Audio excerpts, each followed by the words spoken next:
Give out a holiday spanking. My brother Al doesn't care, but Dre looks at me with that silent bet. I go take my little manager break, come back, and Dre's holding the star. Yo, what are you doing? You told Dad I was lazy and the star gotta go up. Everybody gets what they want. Oh, my goodness, he's trying to get Christmas revenge. I try pulling him off the tree, and the entire tree collapses like a folding chair. What in the world? He started it. No, he started, but Dad didn't want to hear none of it. And that was the day I learned you could be the manager of Christmas and still get fired on the spot. So with the great big storm rolling into Miami, I made the call to fly my family to safety. Once we landed, we realized we had left Kaylani's stroller on the plane. Now I had to carry her through the whole airport. As you can imagine, my arms were tired. We finally made it to baggage claim, and let me tell you, it felt like we were waiting forever for our bags. I could sense Kaylani getting restless. Before I knew it, she took off running. At first, she headed straight for the doors, but then changed her mind, darting away in another direction. Then she tried to climb onto the baggage carousel, but it was way too tall for her little legs. She gave up on that and just started strolling around the terminal, exploring every corner while Kaden and I were still trying to gather our bags. Then suddenly, Destiny saw her. Kaylani had no idea she had just gone on a little adventure all by herself. I didn't even notice she was gone. The moral of the story, if you don't want to lose your daughter in an airport, don't forget her stroller. When I was a kid, You ain't no kid. my dad had one rule before school. You better not forget or lose your house key. Easy, right? So one day, I get home, check my pockets. No key. I check my book bag. No key. I check under the mat like a genius. No key. You know what that means? Your dad's gonna whoop your butt. I panic. Then I get an idea. If I'm locked out, I might as well have me some fun. That's right. So I hop on my bike and cruise around the neighborhood like I'm in a music video. Then I hit the basketball court, to get my LeBron on. You can't shoot. And as I was on the way to the arcade, my phone rings, and it's my dad. Get your butt home right now. Oh, he mad. I race back home, and Dad's standing there waiting. Where's your house key? Huh? It's in my book bag. He reaches in his pocket. You mean this key? The one I found in the backyard? That was the day I learned getting locked out is bad, but lying about it, that's how you get double locked into a spanking. My wife Destiny had a hair appointment, so I had to watch our baby daughter Kaylani all day. Luckily, Kaylani is usually a happy baby, but she can get bored easily. I didn't want to chance her crying, so I thought it would be a good idea to take her out for some fun. Everything was going great, and I even decided to take her to the park before heading home. Just then, Destiny called to check on us, and I told her everything was fine. But once I hung up, I realized Kaylani was missing. I panicked because I knew Destiny would be really upset if I came home without her. I had no choice but to retrace our steps. I checked the entire park, the car, and all the places we had visited, but I couldn't find her anywhere. Then Destiny called again and asked if she could talk to Kaylani. I had to think quickly, so I started making funny baby voices. Suddenly, I heard baby voices on the other end of the line. It turned out that Destiny had actually taken Kaylani and was testing me to see if I would lie about her being missing. I totally failed the test, and Destiny told me not to come home. What do you think? Does lying just make things worse? So I took my family to the zoo for some fun together. But my son, Kaden, has a habit of wandering off, so we had to remind him every couple of minutes to stick close to us. After we stopped for snacks, I suddenly realized Kaden was missing. Destiny suggested I call his phone, but of course it was under the baby stroller. I started searching for him, and the zoo was huge, so I had to check everywhere. I looked by the pond, checked all the trash cans, and even peeked inside the zoo's snowman display. While I was searching, I noticed something big, and right underneath it was Kaden. He told me he heard someone talking about a golden elephant and just had to go see it. Comment below a time when you almost got lost. So this was our first concert, and the last time I ever let a stranger near my mic. Just wait until you see what happens. Suits, we got no shiny suits. When you see that glare, just know we came to move. Suits, we got the shiny suits. Now catch the shine when we hit the line. All eyes on these shiny suits. The crowd's losing it. I thought we were killing it. And things got weird. Ain't got a flex. Everybody's watching. Oh, you're just like candy. Your love gives me that sugar rush from my love. Girl, I need it. I'm so addicted. Who's this dude? Name's Damon Steele, and the crowd always remembers my name. Then he drops the mic and storms off stage. That's when we knew we had a problem. When I was a kid, my dad had one rule. Here we go. Your job is to take care of Snoop. So one afternoon, I let Snoop out to use the bathroom. Freedom! And before I go back in, I notice there's a big rock sitting in front of the gate. So I move it without thinking and go back to what I'm doing. That was a bad idea, mister. A few minutes later, I check the sliding door and Snoop's not there. Where'd he go? I look around the yard, no Snoop. I look around the bushes, no Snoop. I look under the chairs, no Snoop. No Snoop. Then I see it, a gap in the gate, the same spot where the rock was. Oh my goodness, he escaped.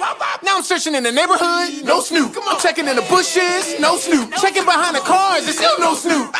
After a while, I walk back home, out of breath, panic in my chest. And my dad is standing in the driveway holding Snoop. Oh, thank goodness you found him. You know what time it is, right? Here we go. Yes, Dad, I'm ready. Oh, no, I'm not gonna whoop you. What? Snoop is gonna do it. And that's when I found out about Snoop's new trick.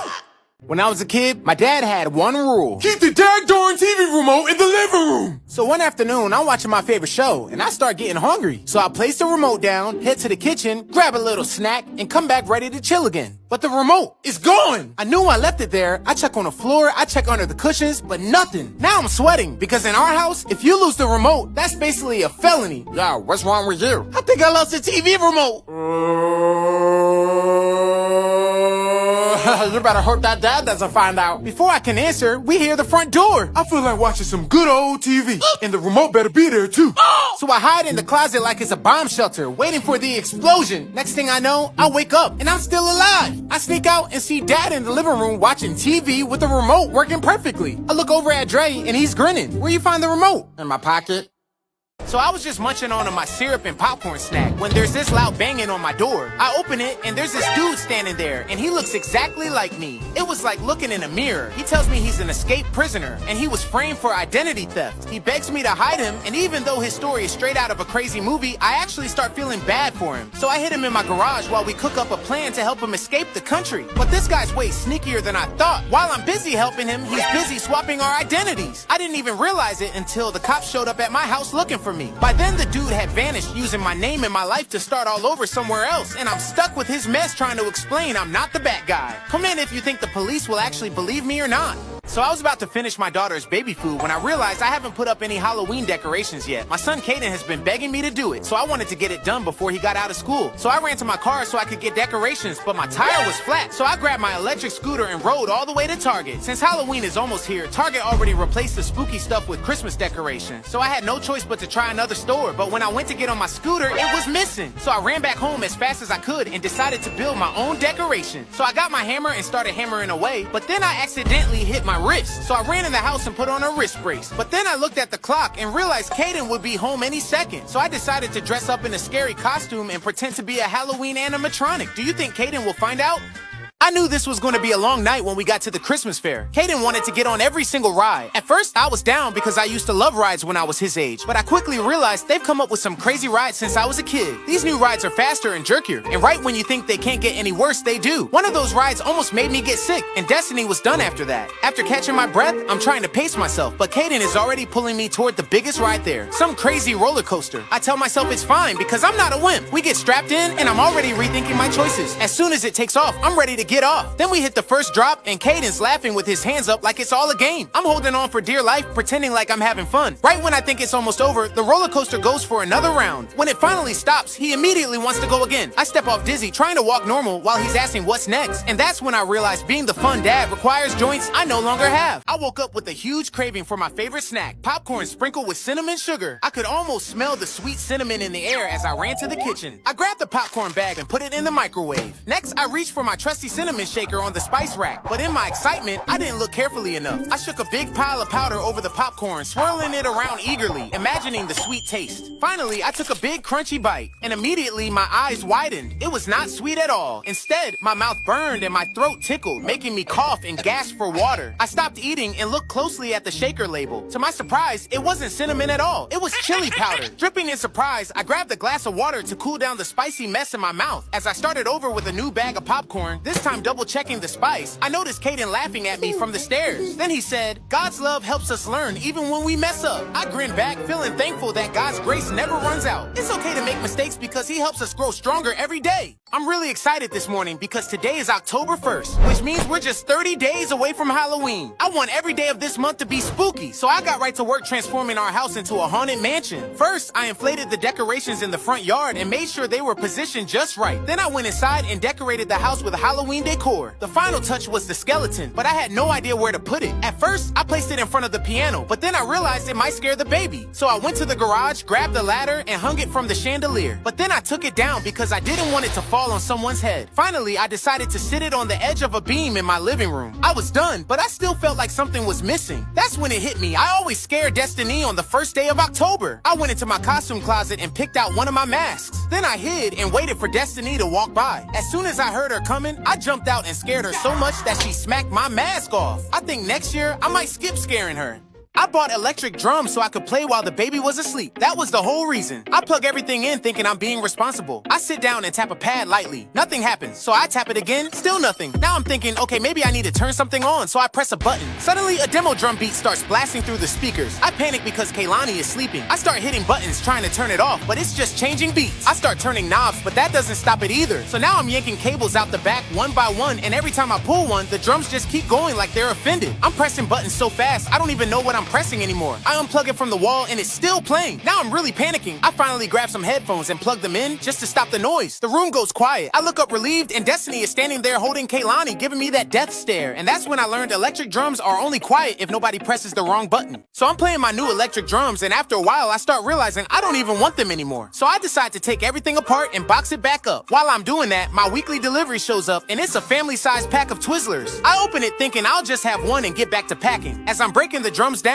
every time I finish a piece, I reach back in the bag and grab another Twizzler. Boxes are getting sealed up and I'm basically just eating the whole time. I finally sit down to pack the last box, and that's when my stomach starts feeling a little weird. I pause for a second like maybe I should chill, but then I grab another Twizzler like nothing's wrong. The boxes go into the trunk, and by now my stomach is really hurting. The whole ride to Guitar Center, I'm chewing and trying to convince myself I'm fine. But as soon as I pull into the parking lot, my stomach officially gives up. The window comes down, I lean out, and all those Twizzlers come right back up. And that's when I learned family size does not mean one person. So I'm totally freaking out right now because my parents' dryer shrunk my jeans. All my other jeans were in the wash, and I couldn't show up like this for breakfast with my hometown friends. First, I tried to stretch them out by closing one end in the trunk of my car and pulling, but that didn't work. Then I had my son hold one end while I held the other, and we tried a tug of war to stretch them, but that didn't help either. I decided to put the pants back on and do some workouts, thinking maybe that would help, but no luck. So I went into my car to have a crash out session. Then I remembered I could just ask ChatGPT what to do. I pulled out my phone and asked for advice. While it was giving me solutions, my phone died because I forgot to charge it last night. I ran back in the house to charge my phone, and ChatGPT told me exactly how to unshrink my jeans. But when I went to grab my jeans, they were gone. I searched my parents' house for them, and suddenly Destiny came out wearing them. She said she loved them and thanked me for buying her new jeans. Should I tell her they're mine or let her have them? Let me know in the comments. So when I was a kid, my mom used to always take me to a bookstore called Barnes & Noble, and I tried to steal a train. This is what happened. I never really cared about the million of books that they had. All I cared about was the train set they allowed the kids to play on. So one day I was there playing with the train, and I thought to myself, hey, why don't I have a train set like this? I know, I'm gonna ask my mom if she can buy it for me. So I looked at the price, and that thing was $150. It's not my birthday, it's not Christmas. Oh, she ain't gonna buy this. So I tried to take it. I had to be like 8 years old. So imagine me trying to fit a 100-piece train set into my little pockets. It wasn't working. But then I got smart. I'm just gonna take one train and just get a feel for this taking things that don't belong to me thing. So as me and my mother was leaving, I was so hyped, man. I couldn't believe it. I got the train. Little did I know, the train was leaving a big bulge in my pocket. And my mom asked those words, "What's in your pocket?" I took the train out. My mom whooped me in the parking lot and made me return it. So during summer vacation, there was never any food in the house. All right, son, I'm going to work. But what am I gonna eat? All that food in the fridge? Boy, you can find something. The only thing that will be left in the fridge is condiments and leftover side dishes. In the pantry, all we had was rice cakes and canned goods. There ain't no food in here. One day I went out to get the mail and I seen a restaurant menu. The food was looking so good and I was hungry. The only problem was I had no money. But then I remembered about the emergency coin jar. There ain't no food, I'm starving, this is an emergency. So I went in my parents' room and got the coin jar. The food cost $5 and I picked out $7 to, give the driver a little tip. I ordered my food and it was finally here. I paid the delivery man in all pennies. Keep the change. When I closed the door, I could hear the delivery man cursing, but I didn't know what for. I started buying food with money from the coin jar for a whole week. But then I forgot that my dad would count the coin jar at the end of the week. And that jar was empty. What happened to all my coins? I just act like I didn't hear him. So in school, I wasn't really into sports. I was the music kid. When we played basketball during recess, I was faithfully in the bottom to be picked. There were two things I would do anytime I got the ball. I would pass it or accidentally turn the ball over. I played so bad one game, it was the talk of the day. Students heard about it, teachers heard about it, even my dad heard about it. I heard about your air ball at school. Grab your stuff. We working on your shot today. We went to the courts and I started doing